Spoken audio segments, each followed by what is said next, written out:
sesuatu yang ada di dalam diri saya gitu ya. Iya.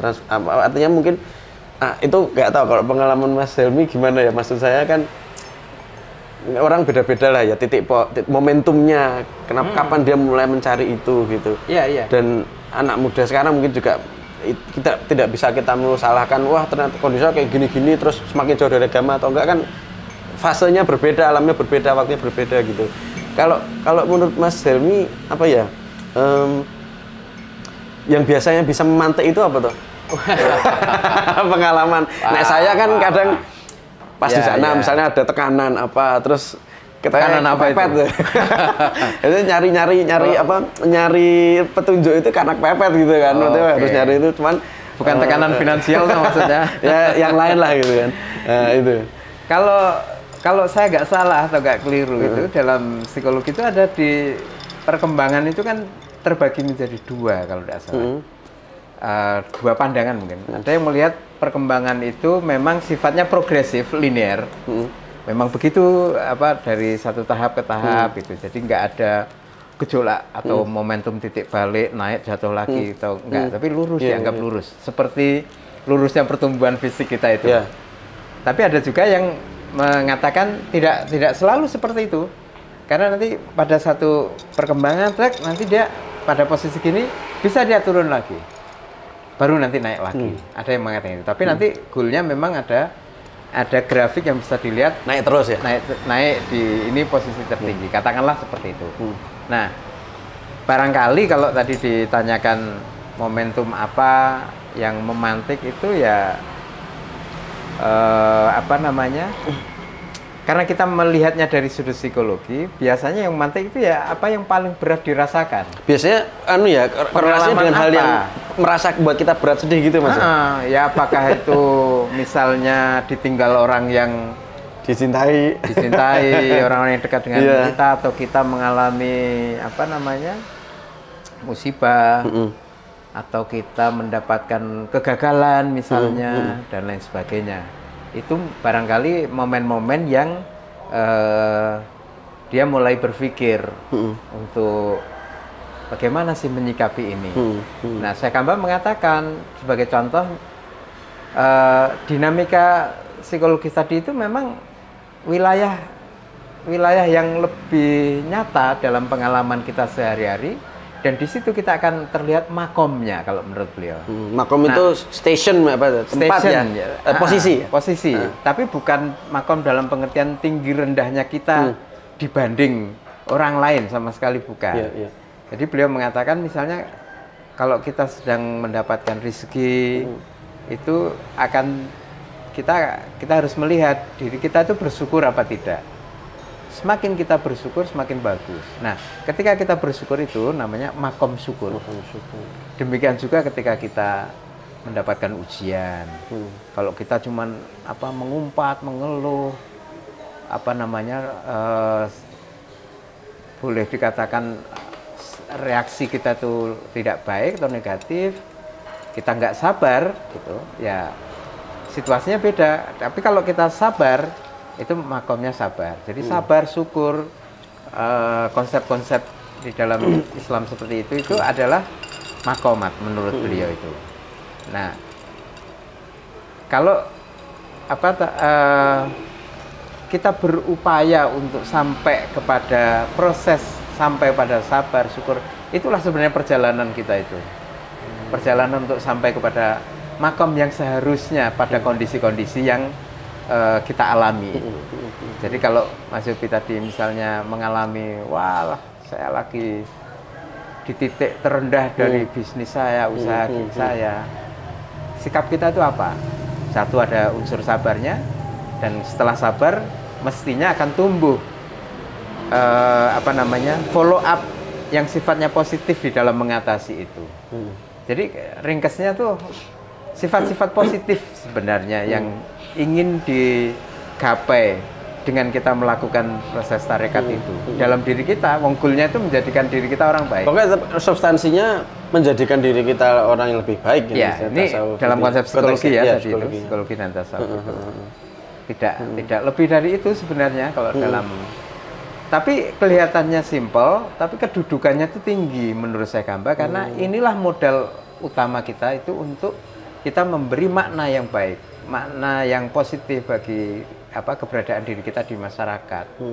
Kalau tidak punya positif sikap kualitas yang positif itu agak susah, kurang optimal barangkali ya yang bisa kita lakukan itu. Jadi inspirasi yang kita ambil dari guru itu mendorong kita memiliki sifat yang baik, ditanamkan, diinternalisasi, itu kan. Zikir tadi itu juga dalam rangka supaya kita connect, gitu, kita ingat Allah. Kalau kita ingat itu kan yang dicari yang positif, toh kan nggak mungkin yang jelek-jelek. Nah barangkali selama ini kita mungkin kurang merutinkan connect-nya itu loh, mungkin loh ya, mungkin ya, saya kurang tahu. Nah dengan konsep itu kita diingatkan, connect itu, ingat itu penting sekali. Mungkin seperti itu. Maksudnya kalau kita sering lihat pengajian ada judulnya meningkatkan iman dan takwa itu, Mas. Seharusnya kan itu juga sebenarnya salah satu jalan ya. Artinya kan cara orang mentransformasikan diri menjadi lebih baik itu sebenarnya macam-macam ya. Hanya tinggal orang itu memahami nggak apa yang sebenarnya ingin dituju dengan mengikuti itu. Misalnya gitu kan. Di awal saya bilang kita barangkali loh ya, saya kurang tahu. Kayaknya kita perlu mengingat-ingat deh, kita ini kalau fisik kita udah pertumbuhannya gini, tapi psikologi kita, spiritualitas kita mau sampai mau menuju kemana.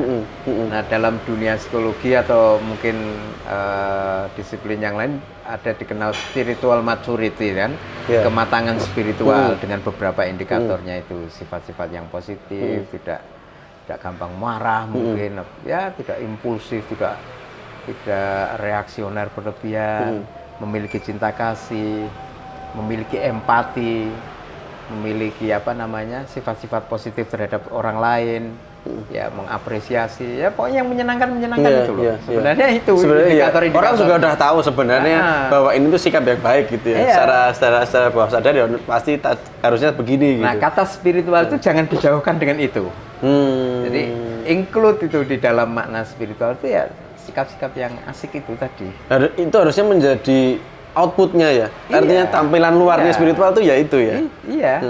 Itu bisa kita rasakan dalam interaksi gitu kan. Nah, itu kehangatan ya. Kalau yang juga saya baca di tulisannya Mas Helmi itu kan ada menyinggung juga kesalehan kesalehan sosial dan istilahnya yang kemarin juga cukup ramai dibahas juga di media sosial. Jadi saleh secara pribadi dan saleh secara keluar gitu loh, Mas. Oh ya ada ya. Kayaknya sih kemarin itu.